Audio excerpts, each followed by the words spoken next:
जानने के बाद अब जो लोग इलेक्शन कैंपेनिंग में लगे हुए हैं हमारे इंडिया इत्तेहाद के मुकाबले पर, जिसे प्रधानमंत्री लीड कर रहे हैं, माननीय नरेंद्र मोदी जी लीड कर रहे हैं पूरे उस इलेक्शन कैंपेनिंग को, लेकिन आपको अपनी अहमियत का एहसास होना चाहिए कि अब इलेक्शन में कोई मौजू बाकी नहीं है। पूरे इलेक्शन में जो है न तो चाइना से लाल आंख दिखाने की बात है, न अब जो है अखंड भारत की बात है, और न विश्व गुरु बनने की बात है। अब इस वक्त जितना भी हो रहा है वो सारा का सारा इस पर आ गए कि प्रधानमंत्री भी ये बतला रहे हैं कि मुसलमानों से बहुत दिक्कत है, और कांग्रेस जो है मुसलमानों को सब कुछ बांट के दे देना चाहती। तो बड़ी अच्छी बात कही हमारे किसी जिम्मेदार ने, और कांग्रेस के तर्जुमानों ने बड़ी अच्छी बात कही कि शायद इतनी तेजी के साथ बिके हुए मीडिया के वजह से, ये जो पूरा मीडिया है बिकाऊ किरदार में, इसने देश को बड़ा नुकसान पहुंचाया है। तो इस बिके हुए मीडिया के साथ कांग्रेस पार्टी अपना घोषणा पत्र सब लोगों के पास पहुंचाने में कामयाब नहीं होती।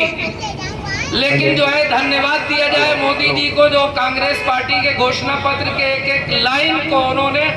पूरे भारत में पहुंचाने का काम किया है, और ये बतलाया है कि कांग्रेस जो है इस देश के लिए और देश के भारत बसने वाले लोगों के लिए क्या करना चाहती। तो इस एतबार से अगर देखा जाए तो ये बड़ा अहम इलेक्शन है,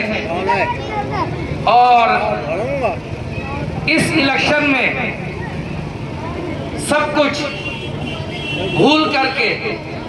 अखलाकियात को भूल करके, अपनी बुनियादी जिम्मेदारियों को भूल करके लोग जो है ऐसे ऐसे बयान दे रहे हैं कि जिनका नकल करना भी हम बाइसे शर्म समझते हैं। इस बुनियाद पर इलेक्शन लड़ा जा रहा है, इसका मतलब यह है कि कहीं ना कहीं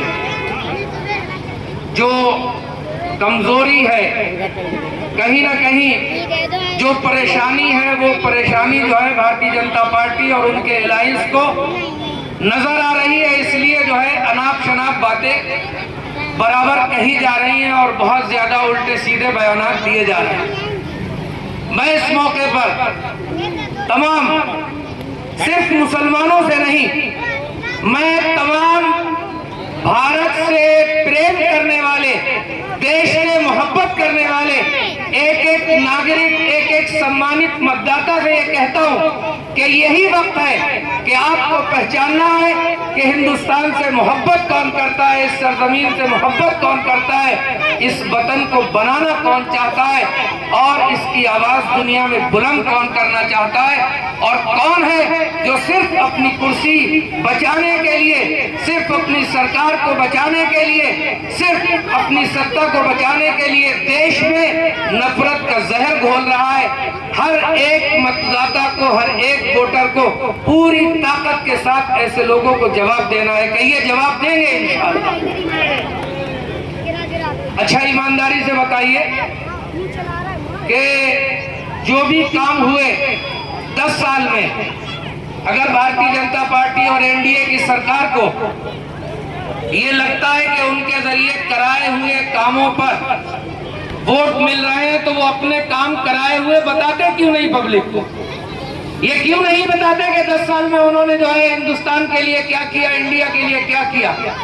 आम नागरिकों के लिए क्या किया?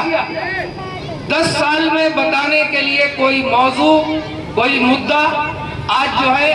भारत के प्रधानमंत्री के पास नहीं है और लोगों के पास नहीं है। बस उनके पास अगर कोई बात है तो सिर्फ जो है विभाजन की बात है, तकसीम की बात है, नफरत की बात है, और एक दूसरी कम्युनिटी को टारगेट करके, पोलराइजेशन करके इलेक्शन जीतने की बात है। और हम ये समझते हैं कि 10 साल में जिस तरीके से सबने देखा है भारतीय जनता पार्टी को और उनके सपोर्टिंग जो एलिमेंट्स हैं उनको देखा है, इन सबको देखने के बाद अब हम ये नहीं समझते कि इतना अरसा गुजरने के बाद हिंदुस्तान की आवाम जो एक लंबे जमाने से लोकतंत्र में और जमहूरियत में यकीन रख करके इलेक्शन लड़ते चले आ रहे हैं। इतना लंबा जमाना गुजरने के बाद अब ये लोग दोबारा भारतीय जनता पार्टी के झांसे में आने वाले नहीं है। ये इलेक्शन जो है उनको जवाब देने का इलेक्शन है। आप ये नियत करें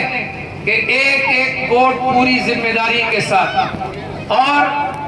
पूरी ताकत के साथ इंडिया अलायंस गठबंधन के जो कैंडिडेट्स हैं हमारे यहाँ और हमारे अलग आसपास के जिलों में, उन सब के साथ पूरी ताकत के साथ खड़े होकर के ये चुनाव